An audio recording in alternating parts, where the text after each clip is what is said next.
دا strange world کے معزز ساتھیوں، میں ہوں اسرار اللہ اور آپ سبھی دیکھنے اور سننے والوں کو السلام علیکم۔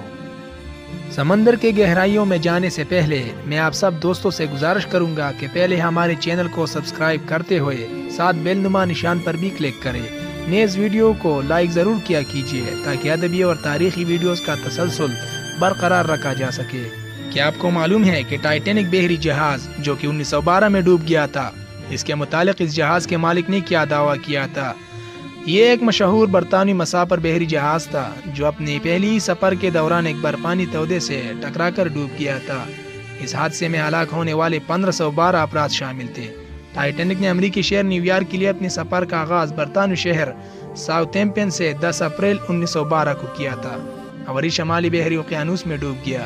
اس کا ملبہ اب بھی سمندر میں 3800 میٹر گہرائی میں موجود ہے۔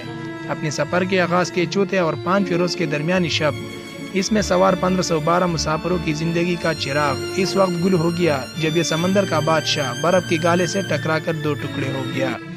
لائف بوٹس کے ذریعے ٹائٹینک صرف 724 مسافر زندہ بچ پائے، چونکہ اس کے متعلق یہ مشہور تھا کہ یہ کبھی نہیں ڈوبے گا، اس لیے اس پر زندگی بچانے والی کشتیاں بہت کم رکھی گئی تھی۔ اگر لائف بوٹ زیادہ ہوتی تو سارے لوگ بچ سکتے تھے، کیونکہ اس جہاز کو ٹکر کے بعد ڈوبنے میں تقریباً 2.5 گھنٹے لگے تھے۔ کہا جاتا ہے مرنے والوں کی تعداد 1512 سے بھی کافی زیادہ تھی، کیونکہ جن لوگوں کی جہاز کے حملے سے جان پہچان تھی ان میں سے بھی بہت سے لوگ ٹکٹ کے بغیر اس پر سوار ہو گئے تھے، جن کا کوئی ریکارڈ ہی موجود نہیں۔ بچنے والوں میں سے کمپنی کا مالک اس میں بھی شامل تھا، جو خواتین اور بچوں کو ڈوبتے جہاز کو چھوڑ کر ایک کشتی کے ذریعے نکل گیا۔ اس خود غرضی پر وہ پوری زندگی نفرت کا نشانہ بنا رہا۔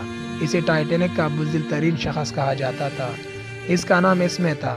اسمے اکتوبر 1937 کو گوشہ تنہائی میں چل بسا۔ دوسری طرف جہاز کا پائلٹ ایڈورڈ جان اسمتھ بیشتر عملے کے ساتھ خواتین اور بچوں کو بچانے کی کوشش میں خود ڈوب کر انسانیت پر احسان کر گیا۔ All right boys, good luck and God bless you. یہ جہاز کا پائلٹ 62 سالہ ایڈورڈ جان اسمتھ تھا۔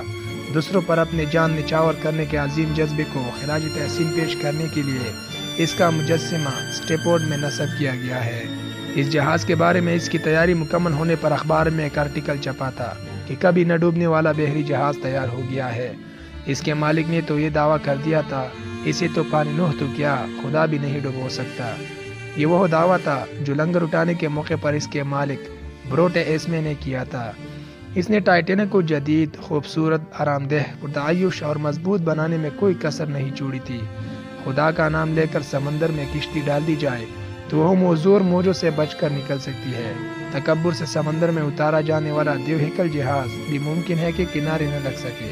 یہی کچھ ٹائٹینک کے ساتھ ہوا۔ ٹائٹینک جہاز تک پہنچنے کے لیے آپ کو تقریباً 4 کلومیٹر سمندر کے نیچے جانا ہوگا، جو کہ ناممکن ہے، کیونکہ سمندر میں آپ جتنی گہرائی میں جاتے ہیں اتنا ہی پانی کا پریشر زیادہ ہو جاتا ہے۔ آج تک کوئی غوطہ خور ٹائٹینک تک نہیں پہنچ پایا۔ یہ ڈسکوری ایک غوطہ خور گاڑی کے ذریعے ٹائٹینک کے ڈوبنے کے تقریباً 73 سال بعد یعنی 1985 میں ممکن ہو پائی۔